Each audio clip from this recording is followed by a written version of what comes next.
Hey guys, tonight we begin with a subject that once decided who lived, who died, and who got dramatically drowned in the village pond: witchcraft.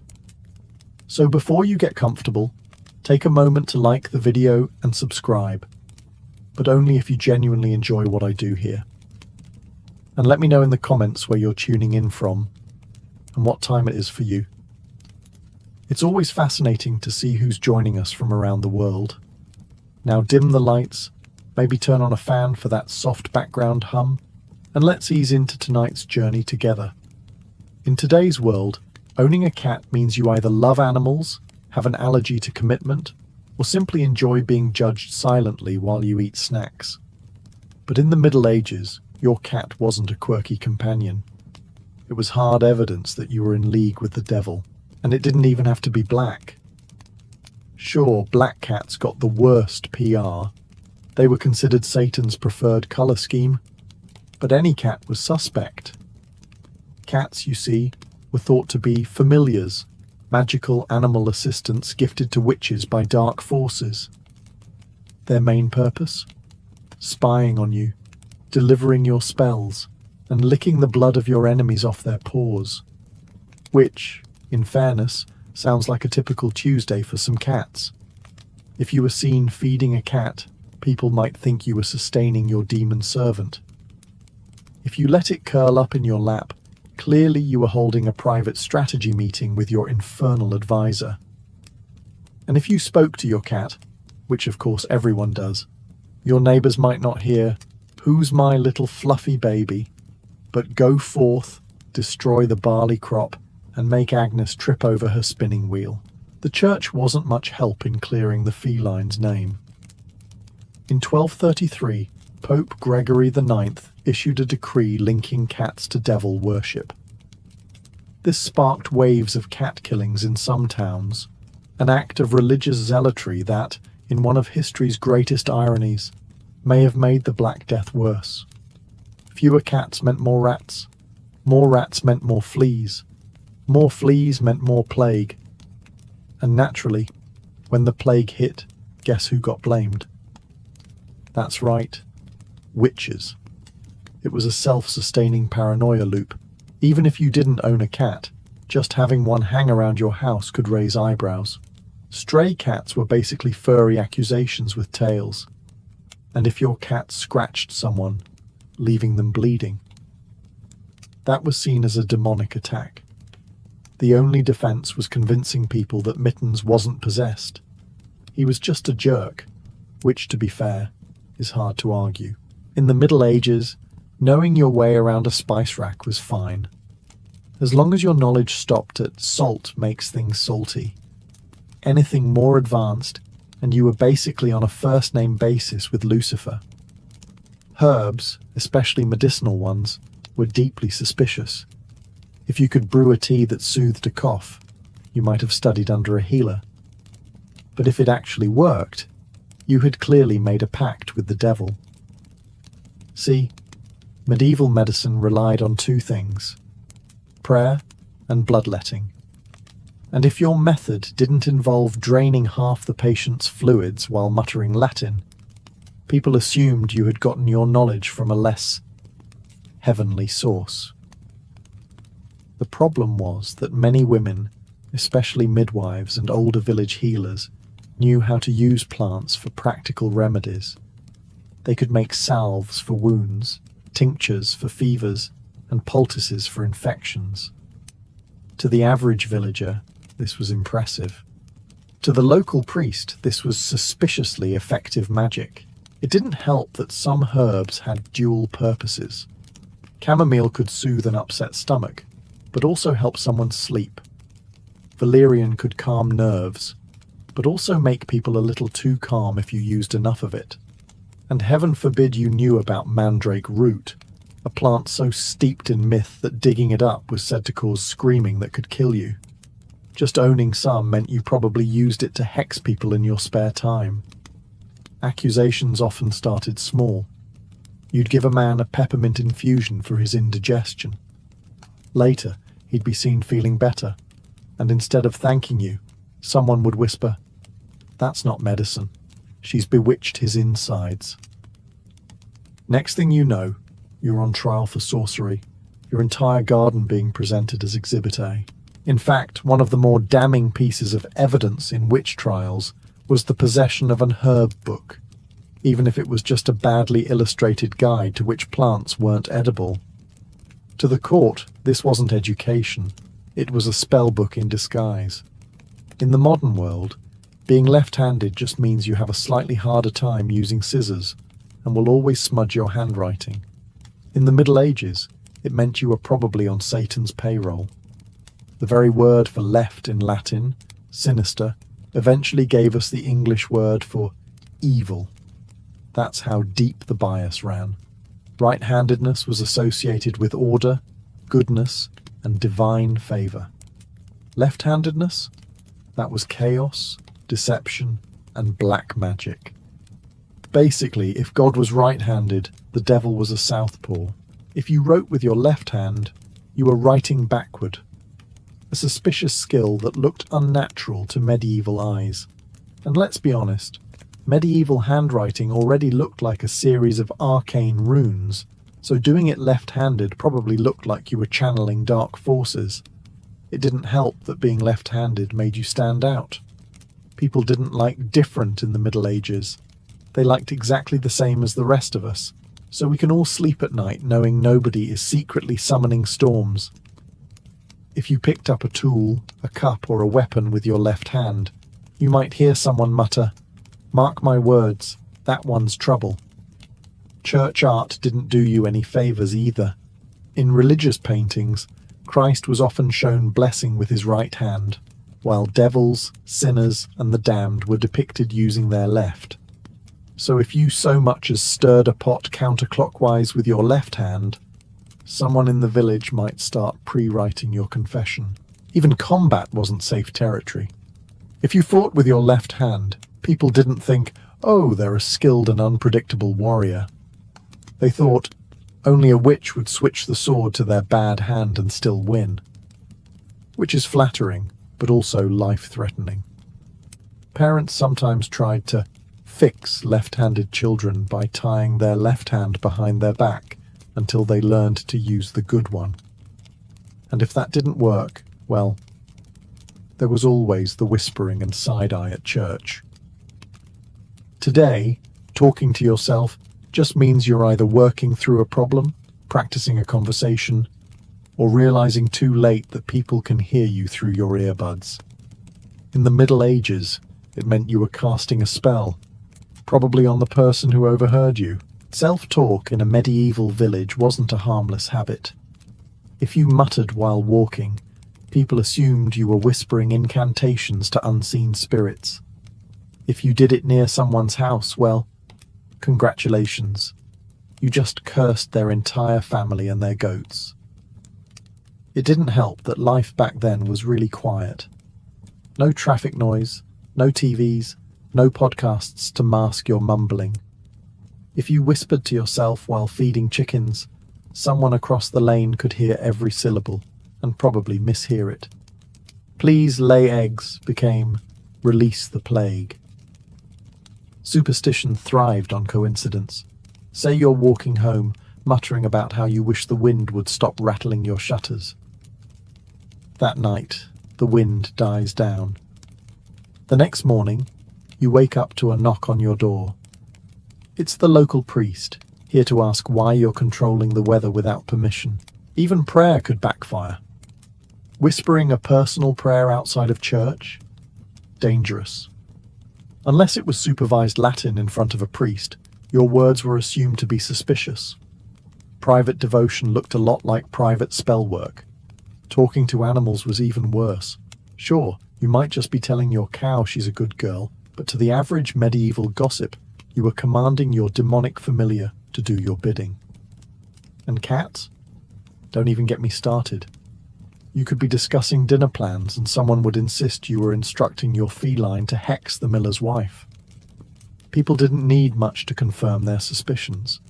If they already thought you were odd, your habit of muttering while sewing, gardening, or brewing ale was all the evidence they required.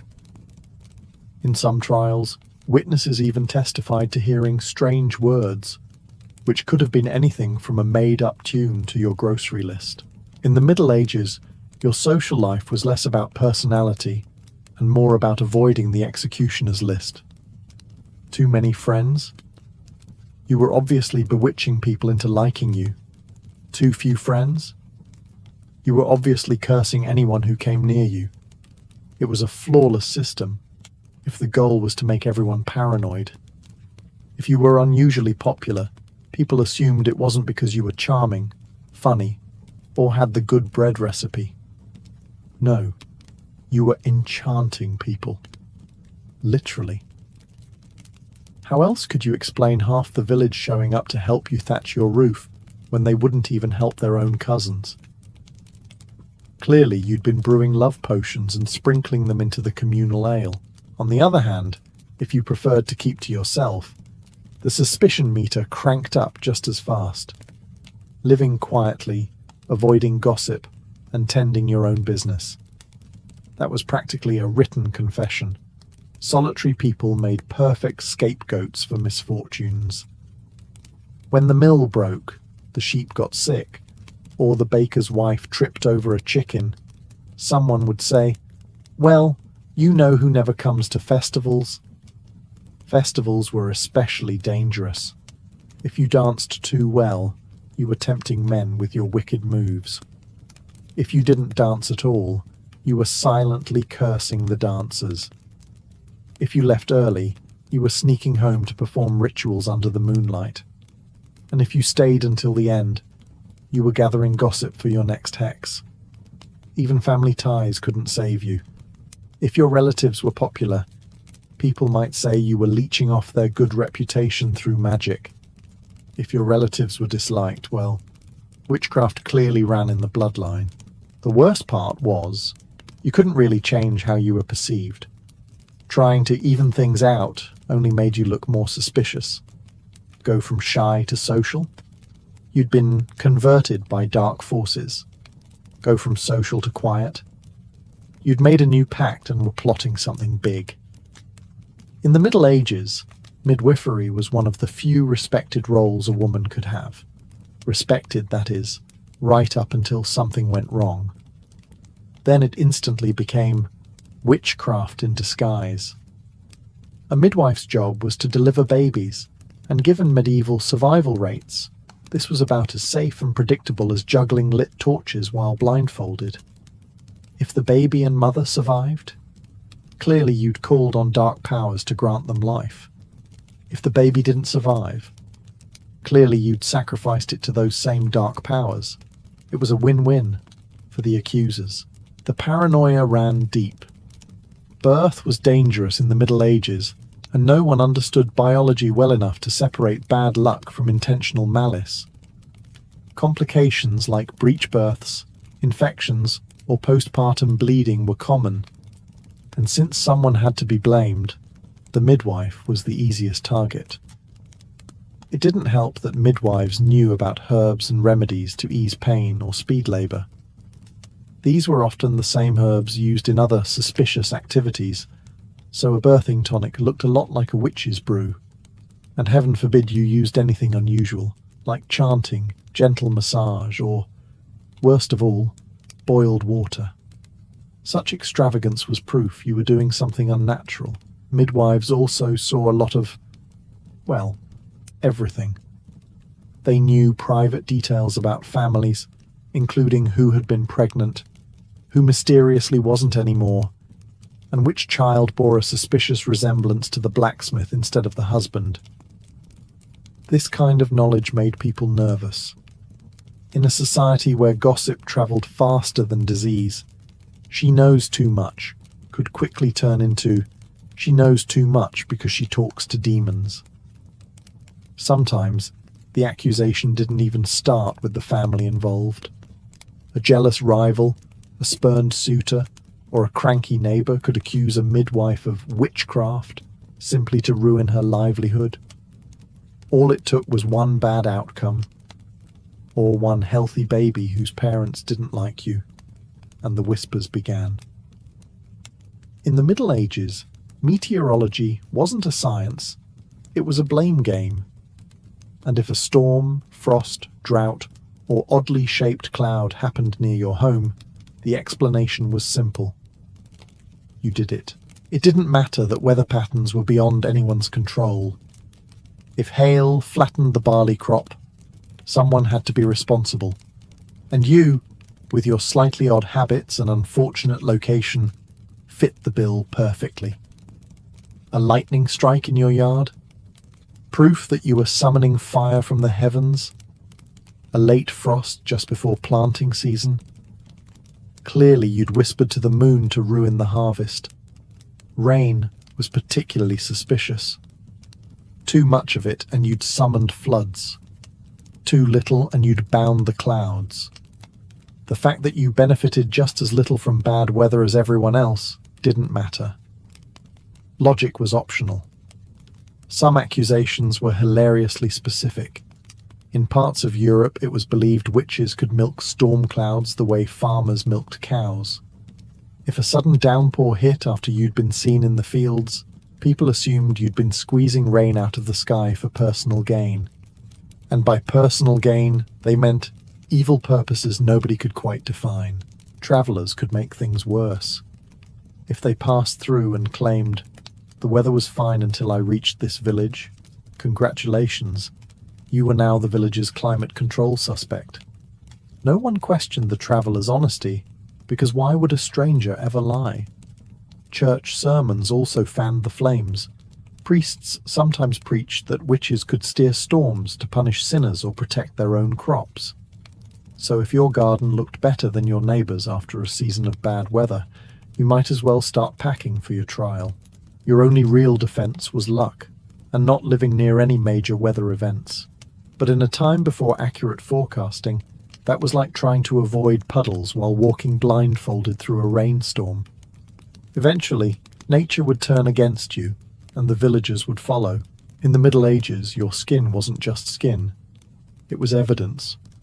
A mole, a freckle, a birthmark, or any odd bump could be interpreted as a witch's mark, proof that you'd signed a contract with the devil. Forget written agreements. Medieval demons apparently preferred to initial their deals directly on your body. These so-called witches' marks were thought to be where a witch's familiar, their animal-shaped demon sidekick, would suckle. Yes, really. If you had a mole near your arm or neck, the story went that you were feeding your demonic pet like some sort of infernal cat cafe. Birthmarks, especially unusual ones, were equally dangerous. A strawberry-shaped mark? That was the devil's brand. A dark freckle? A secret portal for evil spirits? An oddly shaped scar? Clearly the result of a midnight ritual gone wrong. And heaven help you if the mark vaguely resembled a symbol. The moment someone said, "It looks like a crescent moon," you might as well start practicing your innocent yet doomed expression. Witch hunters even had a professional method for finding these marks. During interrogations, they'd strip the accused and poke at anything suspicious with a needle. If the spot didn't bleed or hurt, that was proof it was unnatural. Of course, nerves vary on the skin, so sometimes you just didn't feel the poke, and congratulations, you were now guilty. It wasn't just about where the mark was. It was about whether you could explain it. If you said you'd been born with it, people assumed you were born a witch. If you claimed it appeared later in life, clearly it had shown up after your pact with dark forces. Either way, your argument didn't stand much of a chance against mob logic. Some unlucky souls were even accused because of perfectly normal beauty marks. What might get you a modelling contract today would have gotten you a front row seat at your own execution back then. The irony?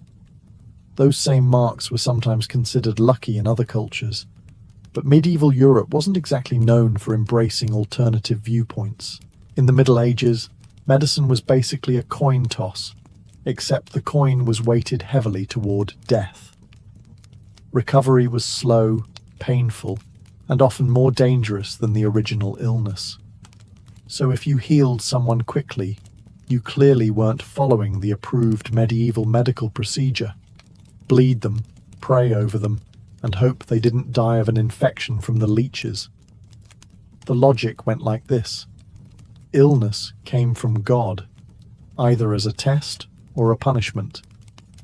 Therefore, curing someone too swiftly was interfering with divine will.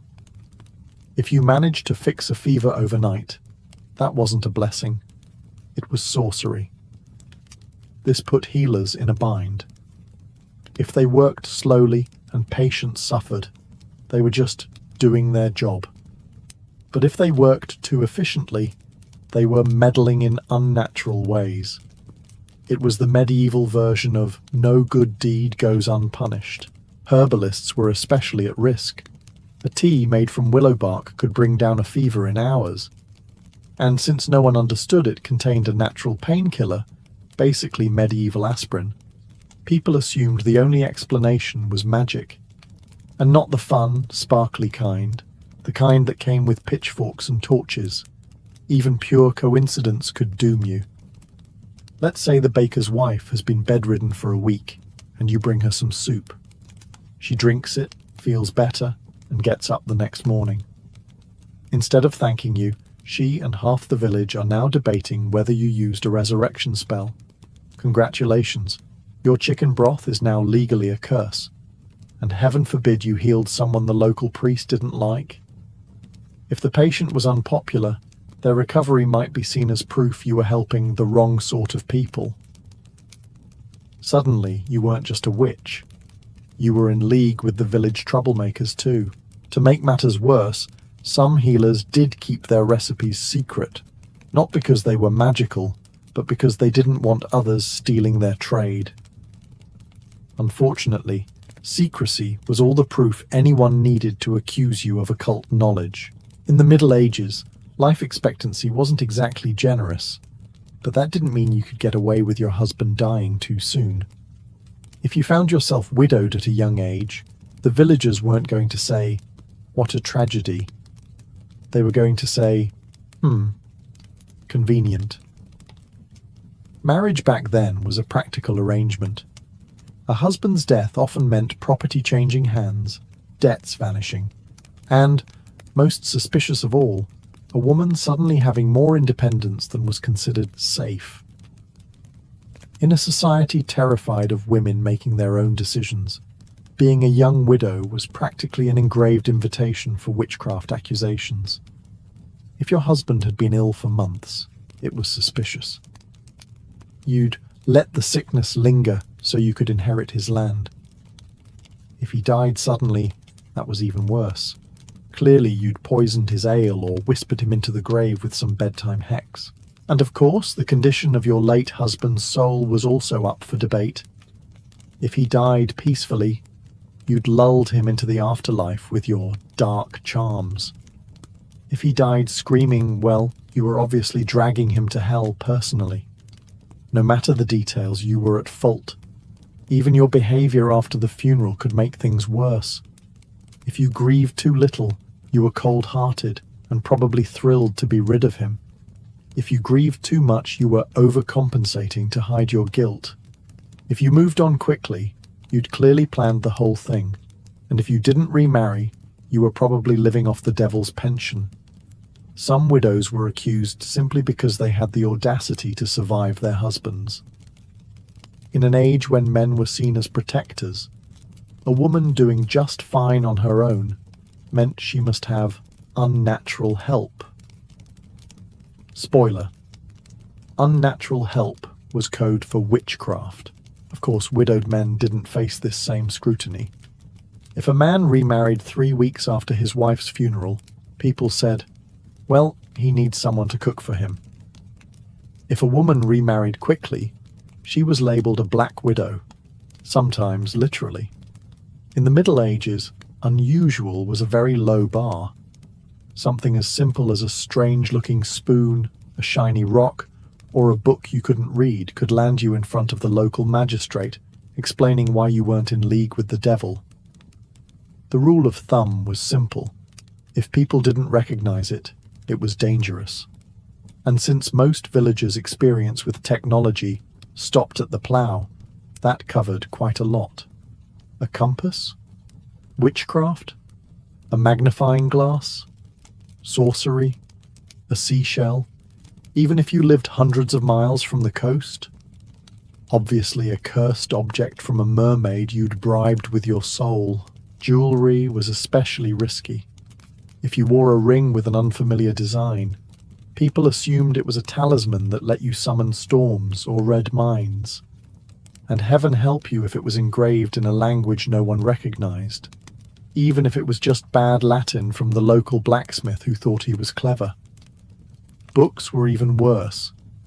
Since literacy rates were abysmal, the average person saw writing as a suspicious art form, like drawing symbols for demons to interpret. An herbal guide could be mistaken for a spell book, and a family recipe written down might be seen as a dangerous grimoire for summoning delicious yet evil pies. Sometimes the unusual object was just something foreign. Trade goods from other regions could be exotic and beautiful, but they also screamed, "I've been somewhere strange and picked up otherworldly knowledge." A carved figurine from a distant market might be seen as a protective charm, not for you, but for the demonic forces you were allegedly working with. Of course, there was also the problem of forgetting you even owned the thing. Many witch trials included an accused person being shocked when an inquisitor pulled something from their home and declared it evidence. An odd-shaped rock, a dried plant, or a bottle of oil. You might think, that's just something my aunt left me. But to the court, it was practically Exhibit A in the case of you versus the eternal flames of damnation. In the Middle Ages, timing wasn't just important for comedy. It was the difference between being a harmless villager and being the devil's jester. Laugh at the wrong moment, and you might as well start gathering kindling for your own execution. If you laughed during a church service, that was practically a signed confession. The devil, they said, was whispering jokes in your ear to distract the faithful. Never mind that the priest had just mispronounced something in Latin so badly it sounded like he was blessing a goat. Your smirk was now solid evidence of demonic possession. Funerals were another minefield. People expected solemn grief, but if you happened to smile or chuckle, maybe because a pallbearer tripped, or because you remembered something funny the deceased once said, the village gossip chain instantly shifted into overdrive. "She's not sad," they'd say. "She's pleased, because she caused it." Even harmless moments could turn dangerous. Imagine the miller is telling a boring story about his grain shipments, and you zone out, thinking about something else entirely. You suddenly laugh at your private thought, and now everyone assumes you're sharing an inside joke with your invisible demonic familiar. Sometimes the suspicion wasn't even about what you laughed at, but when you didn't laugh. If the lord of the manor told a joke and you didn't force out a chuckle, people wondered if you were silently cursing him. So either you laughed too much, too little, or in the wrong tone, all of which could apparently be classified as witchcraft. And heaven forbid your laugh itself sounded strange. A loud cackle, a snort, or an unusually high-pitched giggle was an open invitation for accusations. Villagers believed witches had unnatural laughter. Never mind that the local ale could make anyone sound like a lunatic after a few mugs. The irony? In a time when life was short, brutal, and full of plague, laughter should have been considered a rare blessing. Instead, it was treated like contraband, something you had to ration out carefully, lest it be used as evidence in your trial. In the Middle Ages, living alone wasn't seen as peaceful solitude. It was suspicious isolation. If you weren't part of a household, you clearly had something to hide. And according to popular opinion, that something was probably a cauldron and a pact with Satan. For starters, people didn't really choose to live alone back then. Extended families crammed into cottages, apprentices bunked with masters, and widows usually moved in with relatives. Privacy was basically a luxury no one asked for, except, apparently, witches. So, if you were the one person who preferred your own company, you weren't just independent. You were planning dark rituals without witnesses.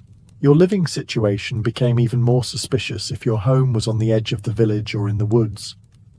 That wasn't a quiet spot with a nice view. That was a secret lair where you consort with forest spirits and possibly eat children.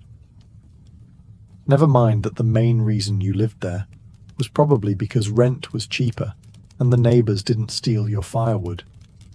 And let's be honest, isolation had some practical appeal. You didn't have to deal with gossip, unwanted guests, or someone borrowing your only good cooking pot. But in medieval logic, wanting to avoid other people wasn't a sign of introversion. It was a sign you were plotting the downfall of Christendom, one cursed loaf of bread at a time. Even your daily habits would be scrutinized. Did smoke rise from your chimney at odd hours? Brewing potions? Did you keep your windows shuttered? Hiding demonic rites? Did you light a candle late at night? Communicating with spirits? Because no one in the Middle Ages ever needed light for something mundane like mending socks. It didn't help that most people associated hermits with strange religious zealots or mysterious healers, both groups hovering in that grey area between holy and heresy. So living alone placed you dangerously close to both categories, and one angry neighbour could push you straight into burnable offence territory. In the Middle Ages, making a prediction, any prediction, was like walking into a tavern, announcing you had plague, and expecting people to buy you a drink. It just wasn't going to end well. You didn't have to predict something dramatic like the king's assassination, or the end of the world. No, the bar was much lower. Guess that it might rain tomorrow? Witch. Say you think the harvest will be bad this year? Witch. Casually mention that old Thomas should probably fix his roof before winter. Congratulations, you just hexed his house. The problem was that people remembered when you were right, but conveniently forgot the dozen times you were wrong. If you said there'd be a storm and a week later lightning hit the church steeple, it didn't matter that you were just commenting on the weird clouds. Clearly, you had bent the weather to your will. Even completely obvious predictions could get you in trouble. Anyone with eyes could see the sky darkening and smell rain on the wind, but if you mentioned it aloud before it started, you'd be accused of summoning it. And if you happened to be carrying anything remotely suspicious at the time, say a walking stick or a basket of herbs, you might as well skip to the trial phase. Some predictions weren't even about the weather. If you guessed someone's cow might be pregnant, you were reading the signs, which was just medieval speak for consulting unholy forces. And if the cow later gave birth to a calf with any odd markings, people would swear you'd cursed it for your own dark amusement. The irony was that certain respected professions had to predict things. Shepherds, farmers, and sailors all made educated guesses about the seasons, the tides, and the winds. But if you weren't in one of those jobs and you displayed even a hint of foresight, you were a threat to the natural and church-approved order. Worst of all, predicting anything good could be just as dangerous as predicting disaster. If you said, "The baby will be a boy," and it was, people would ask how you knew. And in the absence of biology textbooks, the answer was obvious: magic. In the Middle Ages, growing old wasn't automatically respected. It was tolerated at best, suspicious at worst. And if you lived past the age when you could work the fields, bear children, or stir a pot without spilling half of it, you were in dangerous territory. Because in a world where survival was tough, people liked tidy explanations for unusual things, and living too long practically screamed sorcery. You see, most people didn't make it past 40. If you were still shuffling around at 70, the question wasn't, "What's your secret?" It was, "Whose soul did you steal to get here?" Longevity was viewed less as the result of good genetics and more as the byproduct of dark pacts, especially if you looked spry enough to carry your own firewood. The risk only grew if you outlived most of your peers. With fewer people around to remember your youth, you could be cast as anything in the village's collective memory. The mysterious midwife, the bitter neighbour, the woman who once muttered something about rain in 1346 and was eerily correct. By the time you hit your 80s, you weren't a person anymore. You were a walking, talking repository of suspicious stories. Even the normal signs of aging worked against you. Wrinkled skin, proof the devil had marked you. Failing eyesight, obviously the result of too many late-night rituals by candlelight. A hunched back. That's what happens when you've carried a cauldron around for decades. And let's not forget the medieval obsession with witches' teeth. If you were missing a few, people might assume you'd used them in potions. And heaven help you if you were still mentally sharp. In a society where most people couldn't read, knowing things, especially at your age, could only mean one thing. You were hoarding forbidden knowledge. You weren't wise. You were dangerous. To make matters worse, older women were particularly vulnerable. Without a husband to protect them, they were seen as socially adrift, and therefore more likely to be spending time with less reputable company, like spirits or demons. The year was 1119, and the Holy Land stood at a fragile crossroads.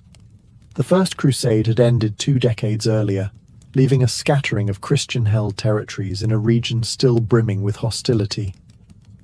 The streets of Jerusalem might have felt safe within the city walls, but beyond them, the roads leading to sacred sites were perilous.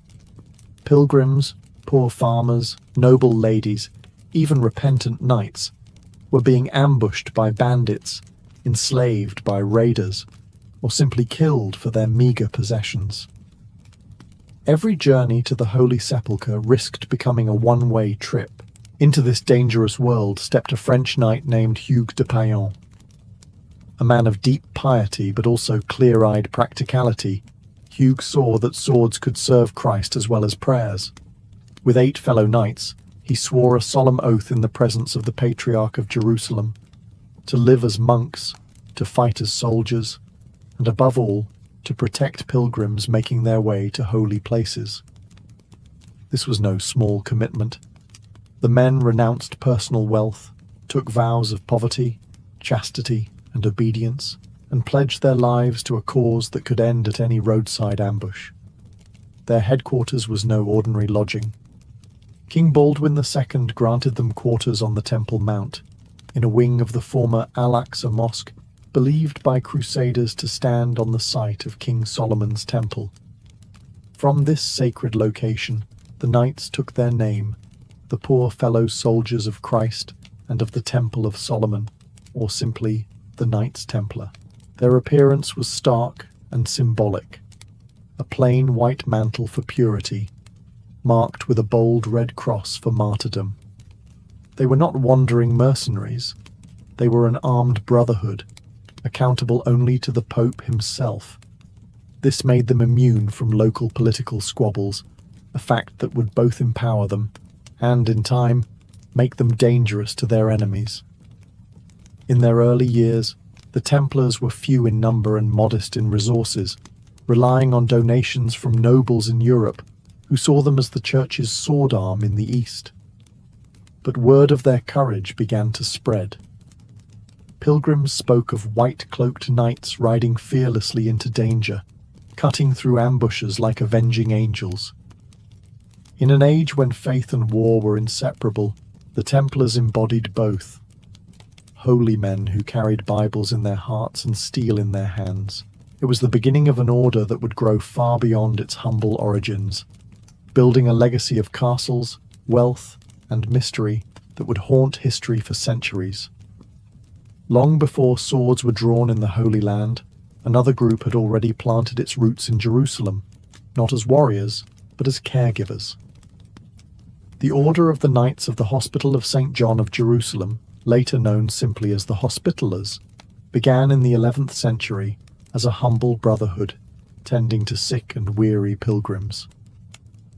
In a city sacred to three faiths, they offered medicine, food, and shelter without asking questions about a traveller's birthplace or past sins. But after the First Crusade in 1099, the world around them changed. The streets filled not only with pilgrims, but with soldiers, merchants, and spies. The air itself seemed thick with tension. The Hospitallers realized that compassion alone would not shield their patients from raiders or war. Under the leadership of Blessed Gerard, and later his successor Raymond Dupuy, the order transformed from a purely charitable mission into a militarized brotherhood. The black cloak they had worn as healers gained a new emblem, a white, eight-pointed cross, symbolizing the virtues they vowed to uphold: faith, humility, mercy, and justice among them. Their role expanded dramatically. No longer confined to hospital wards, the Hospitallers built and manned formidable castles across the Crusader states. Fortresses like Crac de Chevalier in Syria, whose walls would come to be feared by Muslim armies and admired by fellow Crusaders. Within these walls, their dual identity thrived. In one hall, they cared for the sick and wounded. In another, they trained with sword and shield, preparing for the next call to arms. Unlike the Templars, whose reputation rested heavily on elite battlefield prowess, the Hospitallers cultivated a balance between war and charity. A Hospitaller knight might spend one day defending a fortress tower from a siege, and the next changing bandages in a hospital ward. This blend of martial skill and compassion won them widespread respect among both allies and, grudgingly, enemies.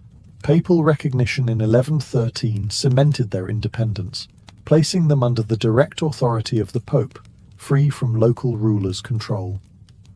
This autonomy allowed the Hospitallers to grow wealthy and powerful through donations of land and treasure from across Europe. Every noble who sought spiritual redemption found the Hospitallers a worthy cause to support. By the mid-12th century, the order had become a cornerstone of Crusader defense and logistics. They were not simply soldiers or medics. They were the lifeline of the Crusader states, standing watch over both the living and the dying, in a land where the two were often only a sword's length apart. While the Templars and Hospitallers were already well established in the Holy Land, the Order of Brothers of the German House of St. Mary in Jerusalem, better known as the Teutonic Knights, was born from a more specific need to serve German-speaking pilgrims and crusaders.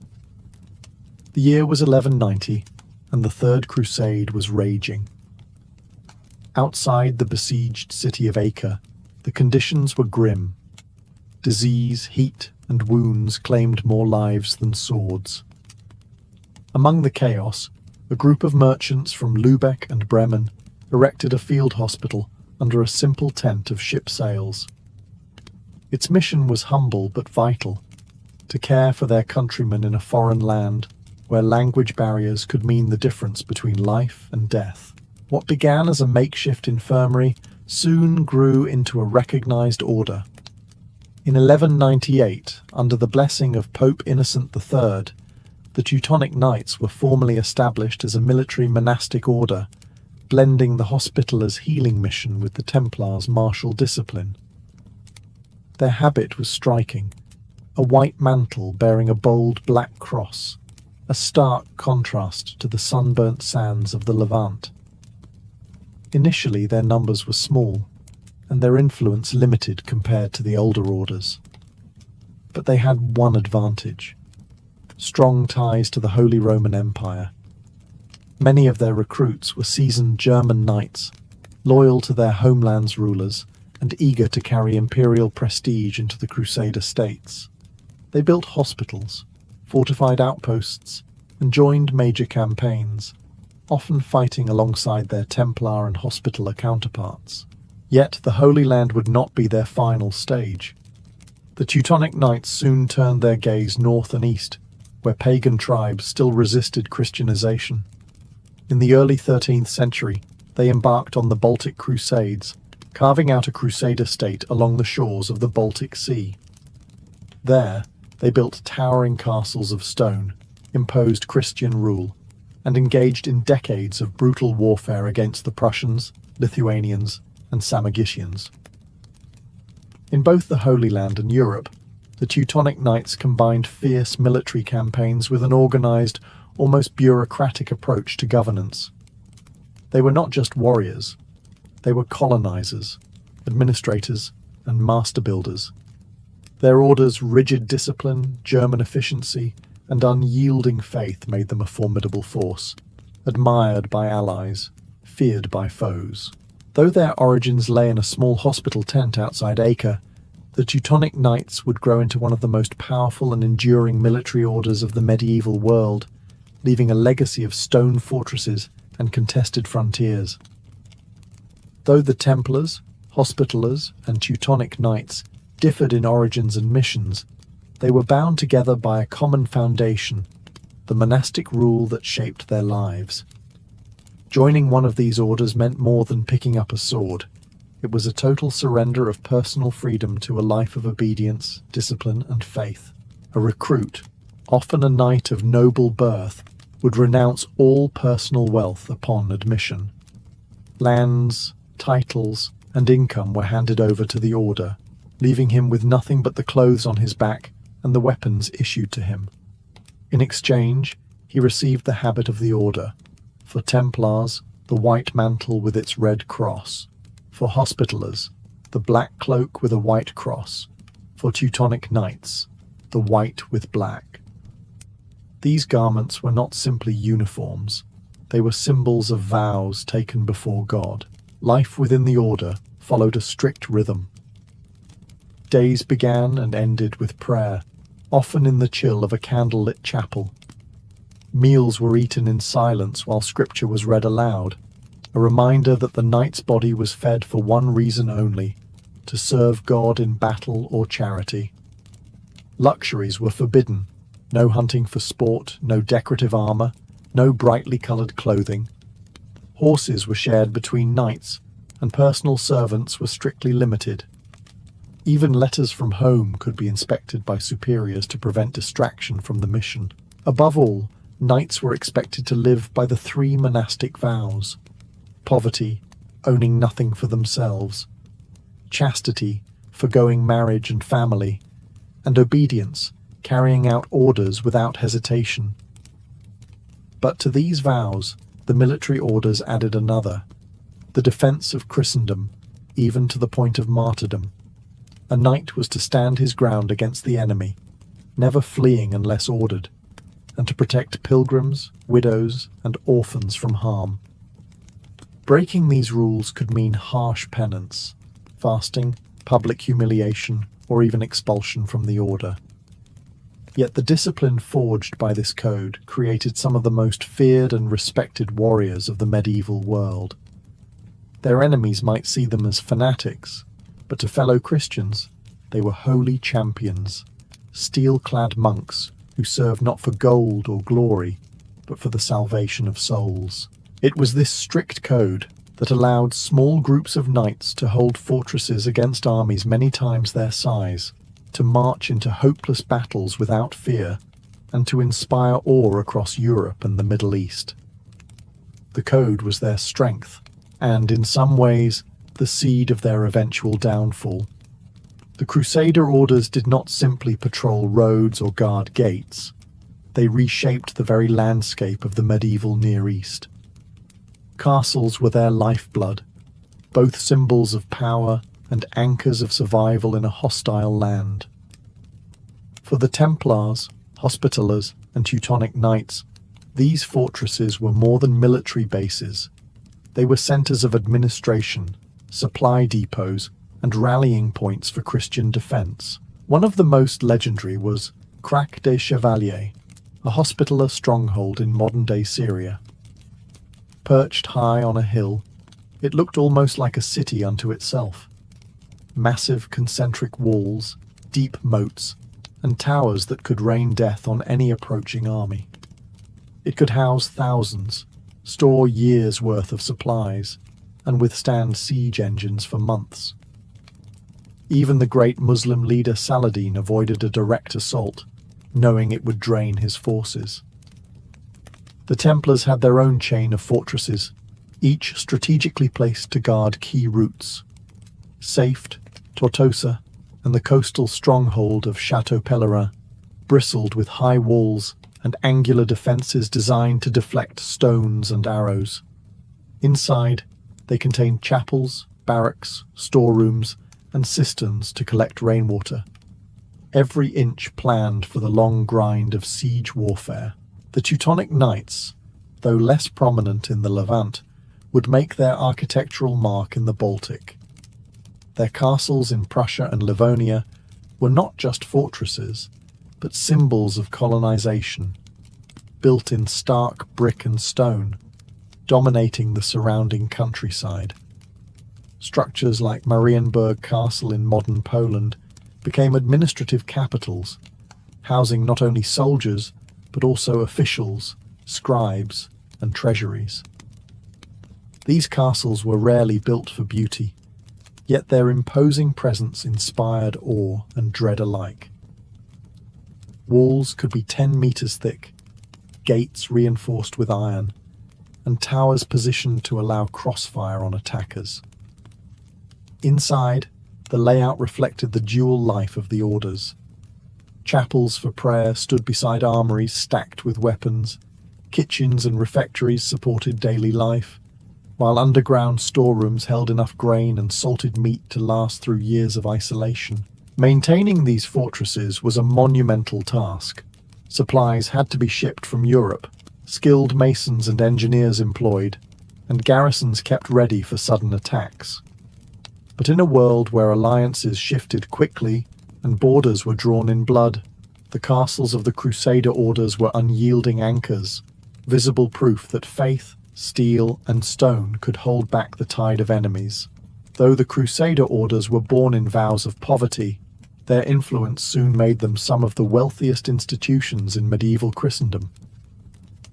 From castles in the Holy Land to estates in France, England, and Germany, the Templars, Hospitallers, and Teutonic Knights controlled vast networks of land, farms, mills, and ports. These holdings were gifts from kings, nobles, and merchants who believed that donating to the orders would secure divine favor, and perhaps a few earthly advantages. The Templars, in particular, mastered a skill that would change European finance: banking. Pilgrims traveling to the Holy Land faced a dangerous problem. Carrying large sums of coin made them prime targets for thieves. The Templars solved this with a system of letters of credit.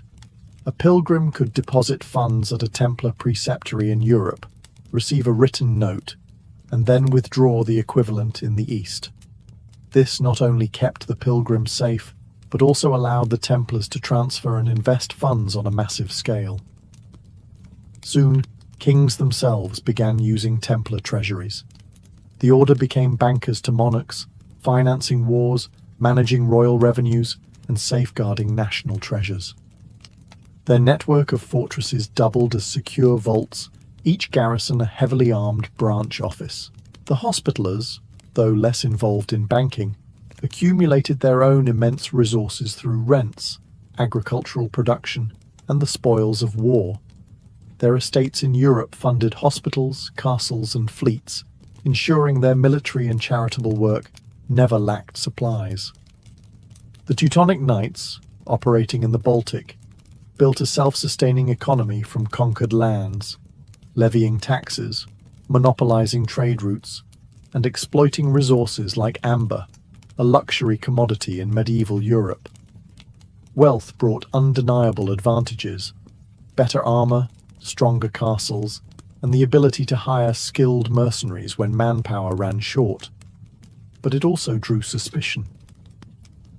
In an age when the Church preached humility, The sight of warrior monks dining well, wearing fine cloaks, or holding sway over kings could provoke envy and fear. Still, for centuries, their riches underpinned their military and political dominance. These were not isolated bands of sword-wielding zealots. They were global organizations, with logistical networks stretching from London to Acre, from Lubeck to Cyprus.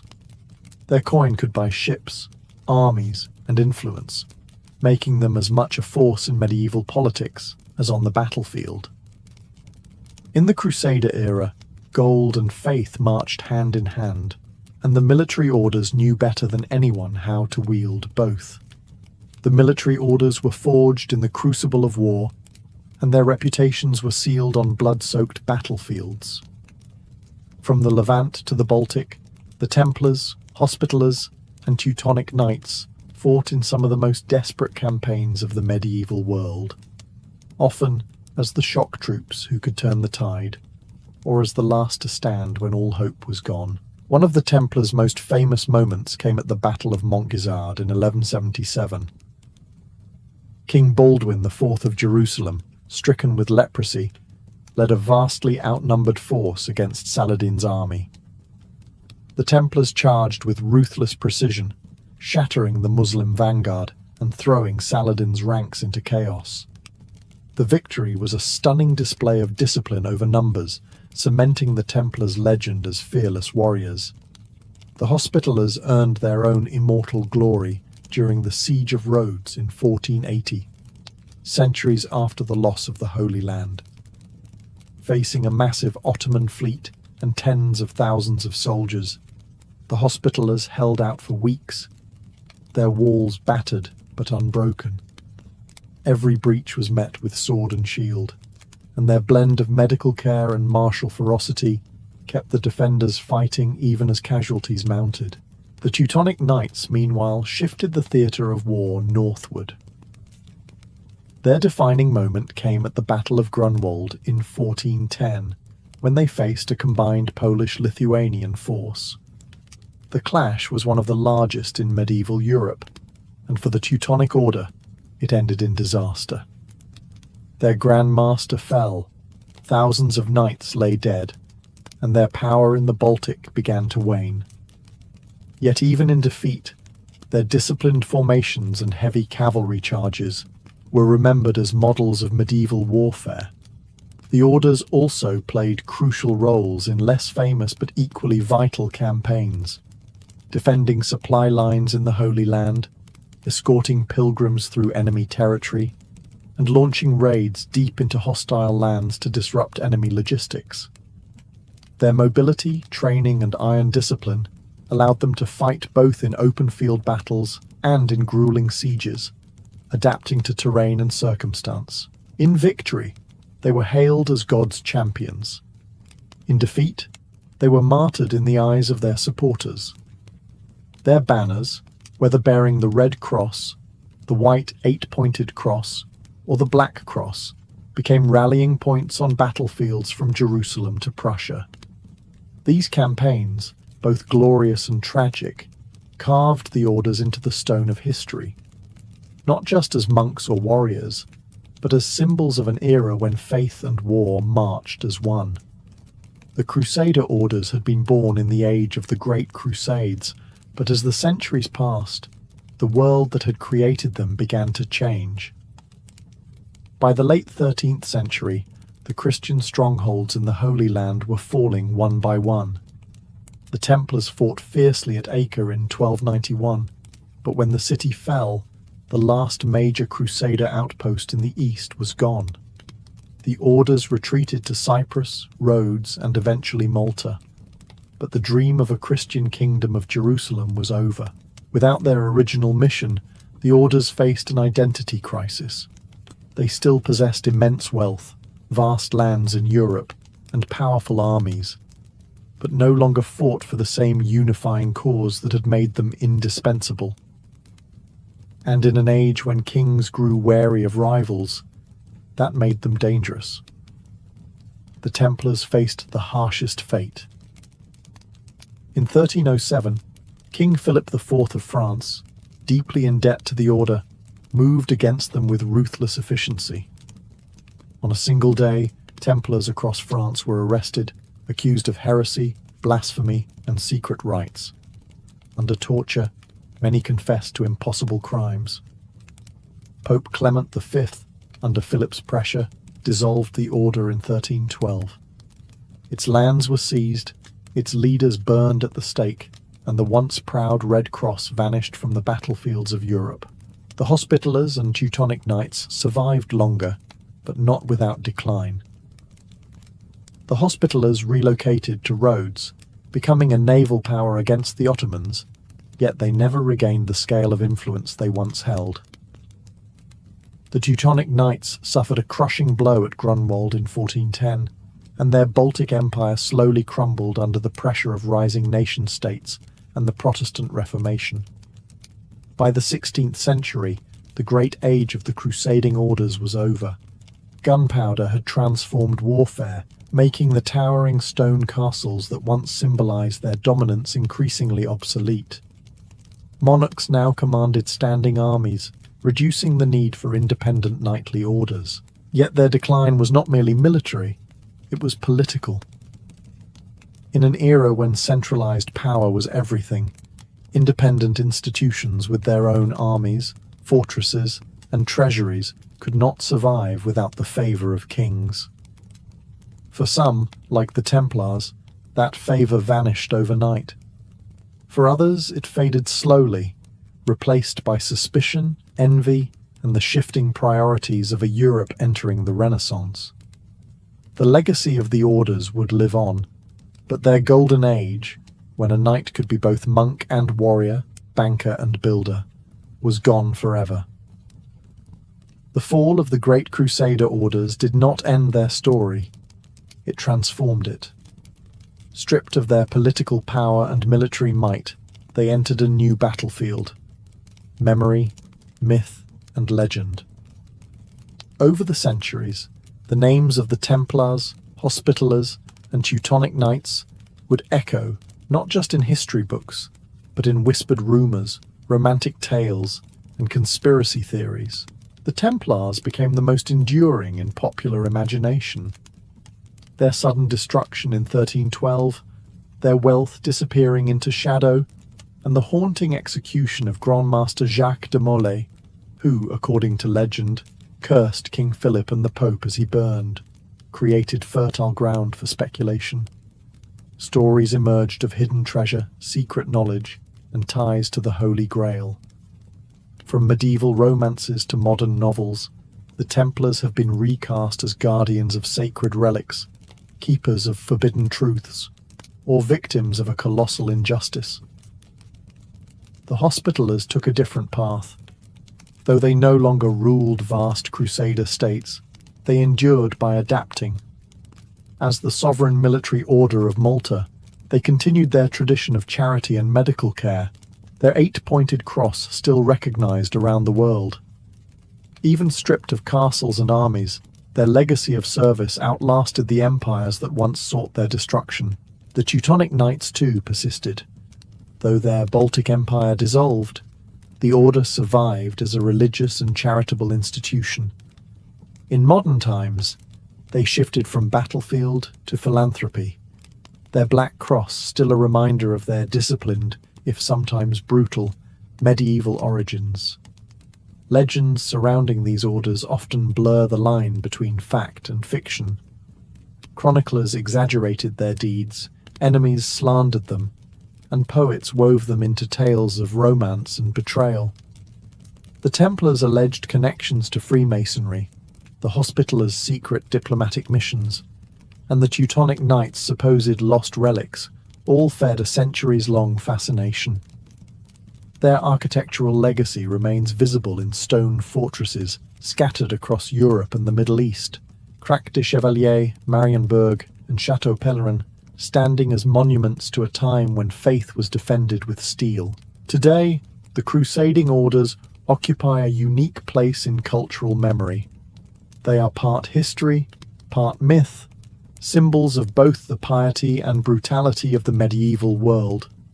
Whether seen as holy warriors, ruthless conquerors, or mysterious guardians of ancient secrets, they continue to capture imaginations.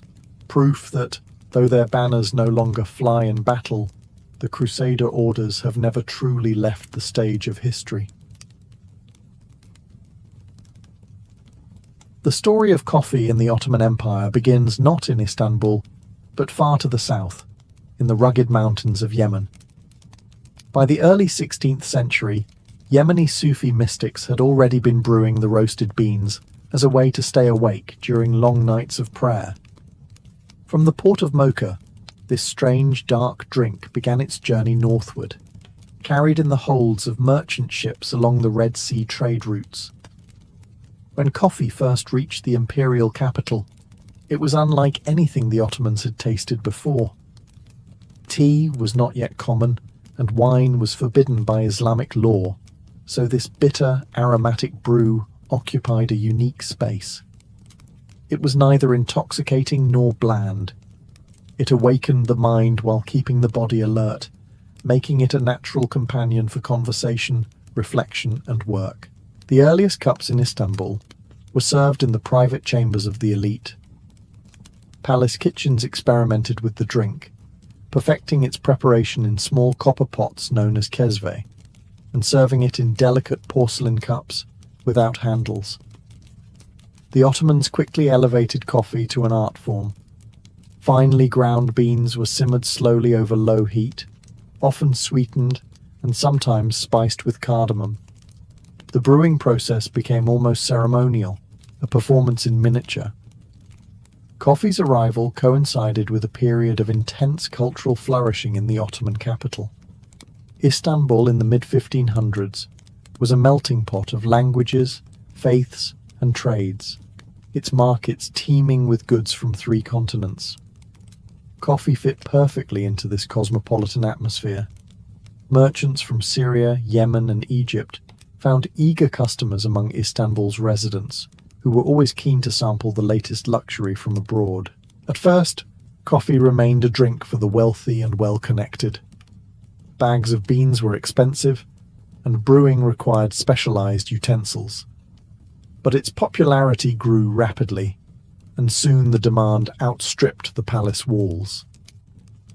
Traders began importing coffee in bulk, and enterprising vendors prepared it for common citizens.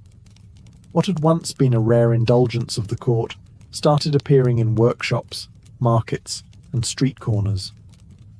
By the time the first public coffee houses opened in Istanbul in the 1550s, the drink had already transformed from an exotic curiosity into a social necessity. In just a few decades, coffee had not only entered Ottoman life, it had begun to reshape it. From humble Yemeni origins, it was on its way to becoming the beating heart of urban culture in one of the world's greatest empires. By the mid-16th century, coffee had spilled beyond the confines of elite households and palace kitchens, and Istanbul was ready for a new kind of social space.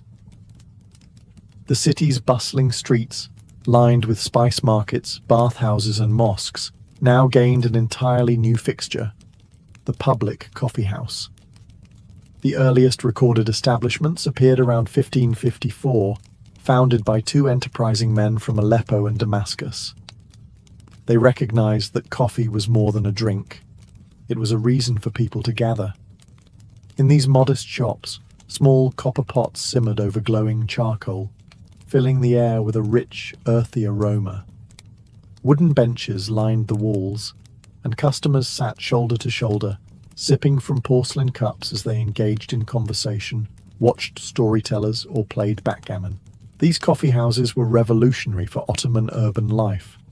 Until their arrival, most public gathering spaces were tied to religion, trade, or leisure activities like the bathhouse. The coffee house created a neutral ground, open to merchants, artisans, scholars, soldiers, and travelers alike, where social boundaries could blur. A janissary might find himself sharing a table with a poet, or a merchant might overhear a debate between 2 theologians. The atmosphere was lively, often accompanied by the clack of game pieces, the rhythmic recitation of poetry, or the laughter of friends exchanging gossip. A single cup of coffee might last an hour, giving patrons ample time to talk, listen, and observe.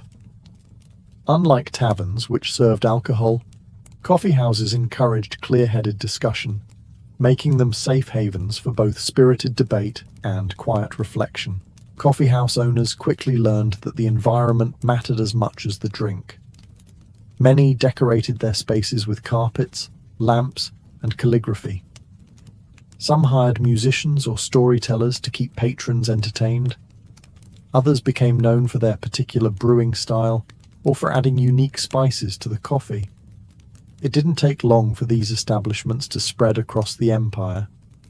From the capital to provincial towns, coffee houses became landmarks in the urban landscape.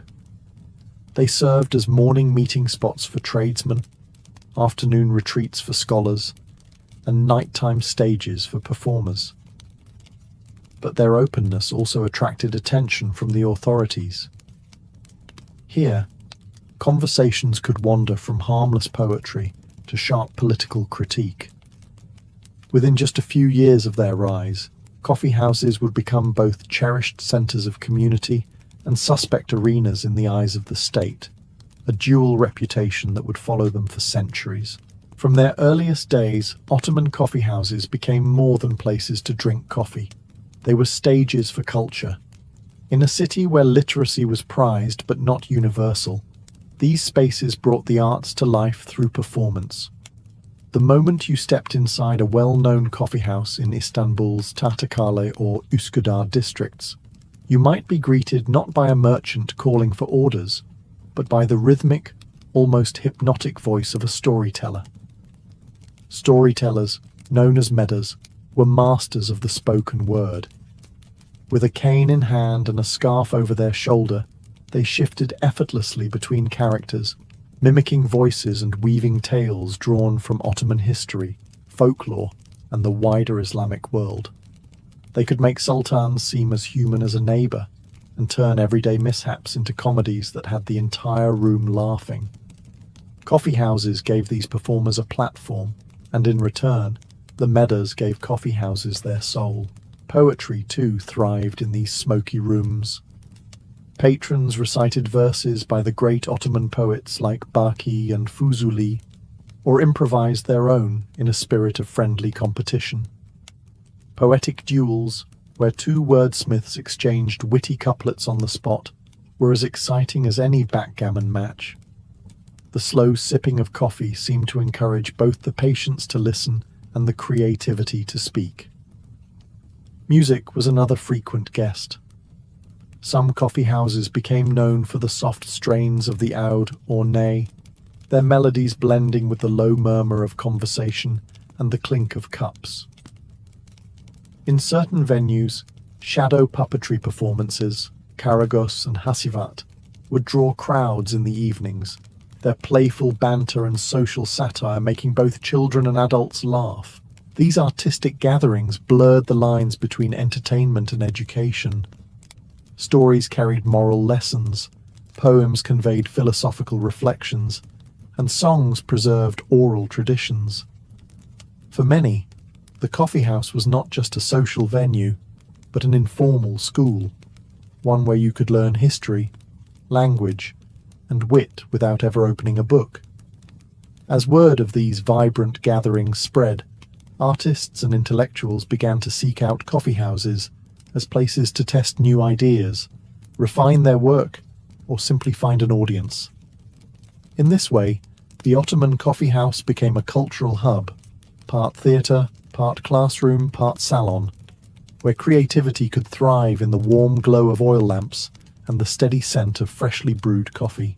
While poetry and storytelling gave Ottoman coffee houses their cultural prestige, games gave them their everyday heartbeat.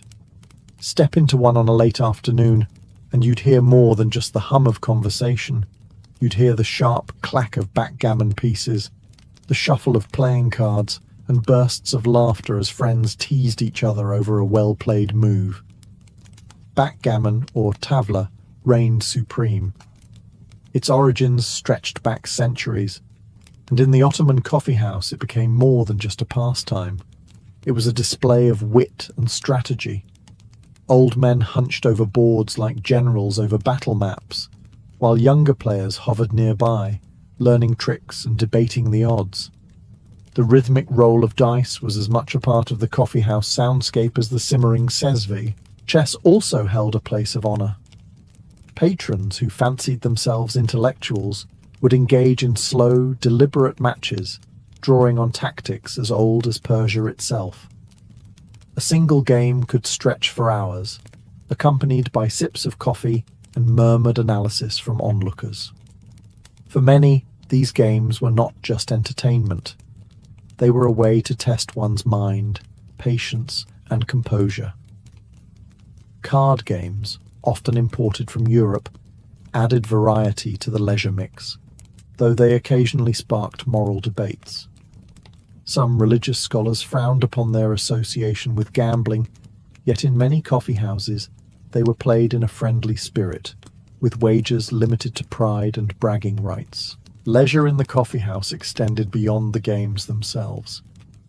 It was in the pauses between moves, in the long, companionable silences, and in the quiet observation of passers-by through open doors. Here, men escaped the pressures of work and family for an hour or two, finding comfort in routine.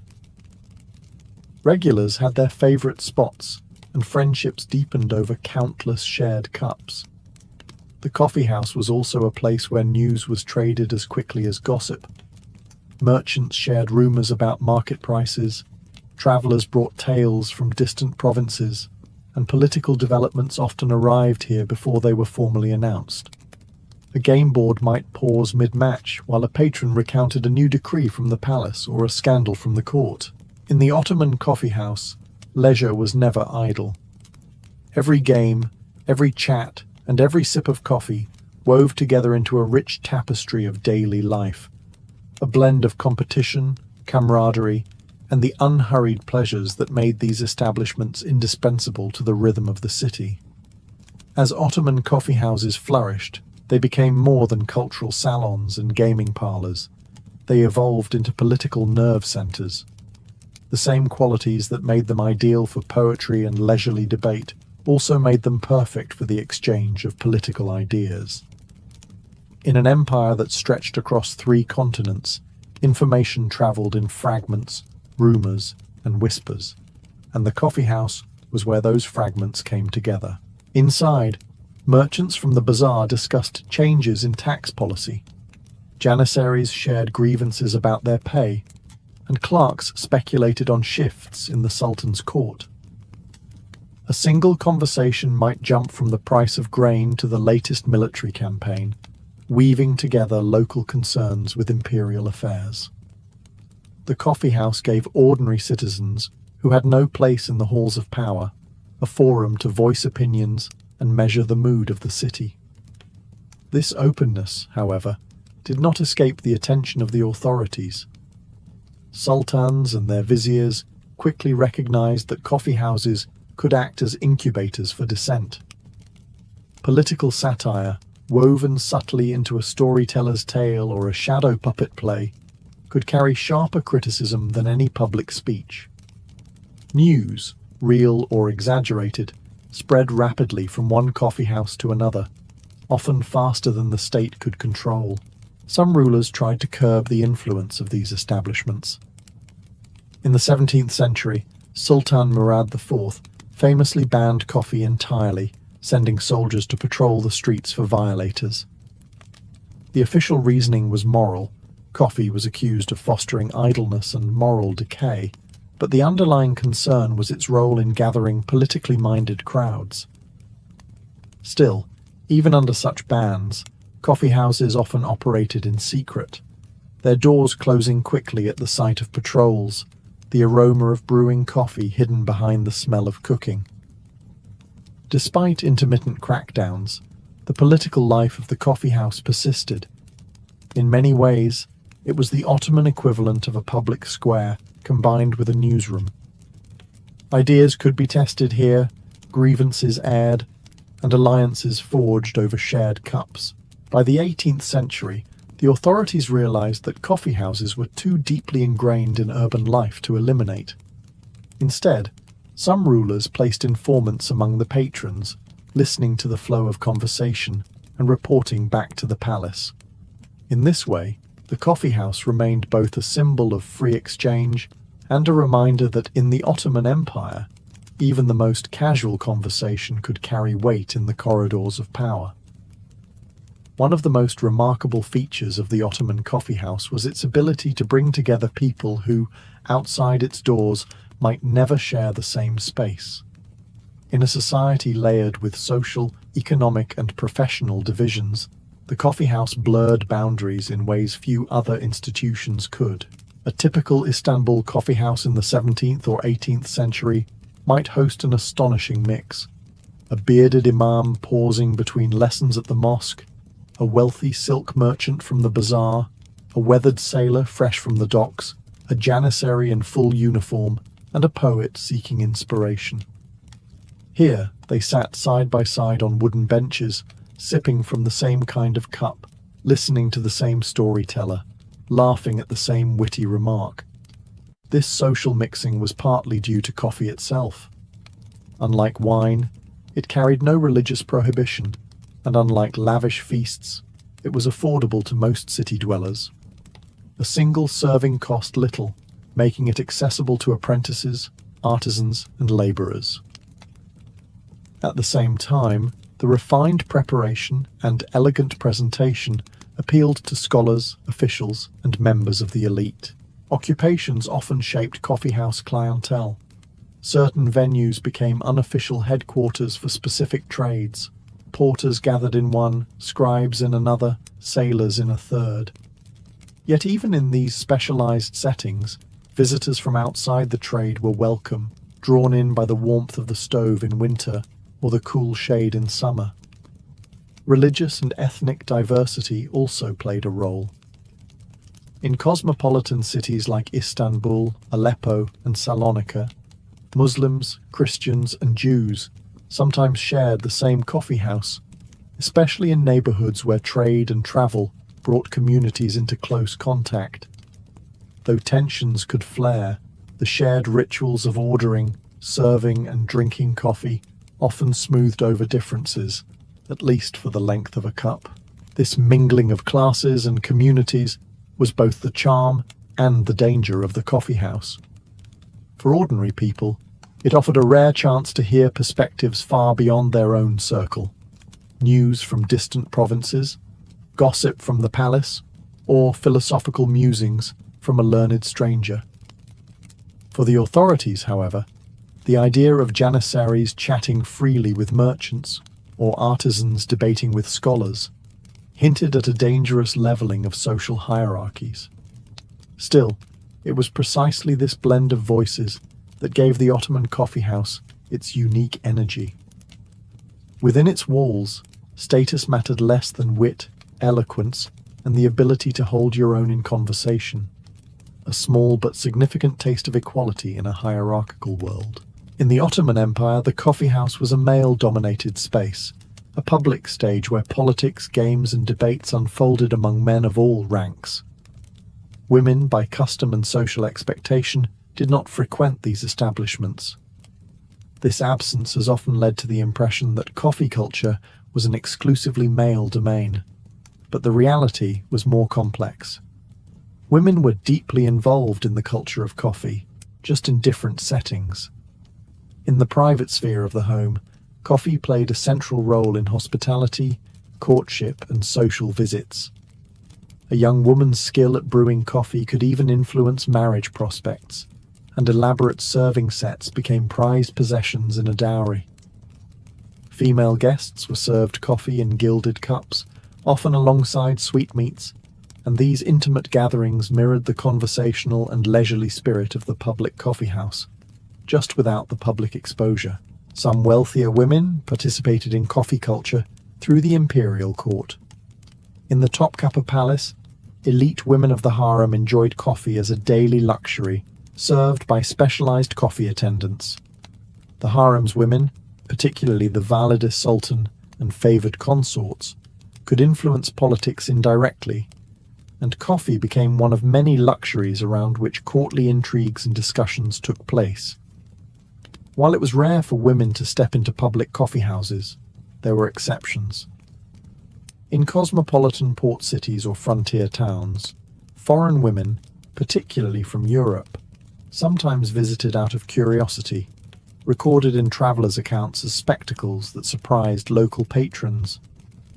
In certain provincial towns, mixed-gender coffee houses existed on the margins of Ottoman norms, though they were often tied to inns, markets, or entertainment venues. The question of women's presence in coffee houses occasionally entered public debate. Conservative critics feared that any mingling of men and women in such spaces could erode moral boundaries. Yet these same critics often ignored the vibrant female coffee culture that thrived behind closed doors, where women engaged in the same games, storytelling, and gossip that enlivened the male spaces. In the 19th century, as Ottoman society modernized, new public venues such as European-style cafes and patisseries began to blur these gender divisions. Women of the upper and middle classes, particularly in cosmopolitan centers like Istanbul and Izmir, began to appear in select public coffee houses, still a minority, but a sign that the boundaries were shifting. Thus, while the Ottoman coffee house in its classic form remained a male preserve, women were never absent from coffee culture itself. They simply nurtured their own parallel tradition, one equally rich in conversation, hospitality, and the ritual pleasure of the brew. For all their popularity, Ottoman coffee houses lived under a shadow of suspicion. To the sultans and their advisors, these bustling hubs of conversation were double-edged swords, places of social bonding, yes, but also fertile ground for gossip, satire, and potentially dangerous political talk. The first major crackdown came in the early 17th century under Sultan Murad IV, a ruler famed for his strictness and his personal austerity. Murad believed coffee houses encouraged idleness, undermined public morals, and, most dangerously, served as meeting grounds for dissenters. In 1633, after a devastating fire in Istanbul, blamed, perhaps unfairly, on careless coffeehouse patrons, Murad ordered the closure of all such establishments. Coffee itself was banned, and violators faced harsh punishments, sometimes even execution. Yet the closures never truly killed coffeehouse culture. Many establishments went underground, operating discreetly behind shuttered doors or disguised as private homes. Patrons learned to hide their cups and sesves at the first sign of patrols. The bans became a cat-and-mouse game between authorities and citizens, with enforcement varying depending on the ruler's temperament. Later sultans, while less severe than Murad, still treated coffee houses warily. The concern was not just moral decay, but political risk. The Janissary Corps, whose loyalty was vital but unpredictable, often gathered in coffee houses. These meetings could be harmless camaraderie, or the seedbed for mutinies. In times of unrest, shutting down coffee houses became an easy way for the government to disrupt potential conspiracies. Even in peaceful times, coffee houses drew suspicion because they were hard to control. Unlike the mosque, they were not under direct religious supervision. Unlike the marketplace, they were not tied to official trade guilds. They were semi-autonomous spaces, run by private owners and filled with free-flowing talk, a combination that made bureaucrats uneasy. Some rulers tried regulation, rather than outright bans. Licenses were introduced, taxes imposed, and in some cases, state informants were placed among the patrons. Storytellers and performers were warned against crossing certain political lines, though many found clever ways to veil criticism in allegory or humour. In the end, coffee houses proved remarkably resilient. Each ban only seemed to deepen public affection for them, turning the act of sharing a cup of coffee into a quiet gesture of defiance. This tug-of-war between the people's love of coffee and the state's mistrust of its gathering places became one of the most enduring themes in the Ottoman coffeehouse story. By the twilight of the Ottoman Empire in the late 19th and early 20th centuries, the coffeehouse had already outlived bans, moral crusades, and political suspicion. What began as a Yemeni import in the 1500s had grown into an institution so deeply woven into urban life that it was impossible to imagine the empire without it. Even as railways, telegraphs, and European-style cafes transformed city life, the traditional Ottoman coffeehouse retained its magnetic pull. Its influence stretched far beyond the walls of its smoky interiors. The coffeehouse had shaped the way Ottomans socialized, debated, and even thought. It had nurtured storytellers, poets, musicians, and amateur philosophers. It had been both a cradle of high art and a stage for everyday humor, where a porter's sharp joke could earn as much applause as a scholar's polished verse. It was a school for listening as much as speaking, a place where news was sifted, opinions tested, and worldviews expanded. The political dimension never disappeared.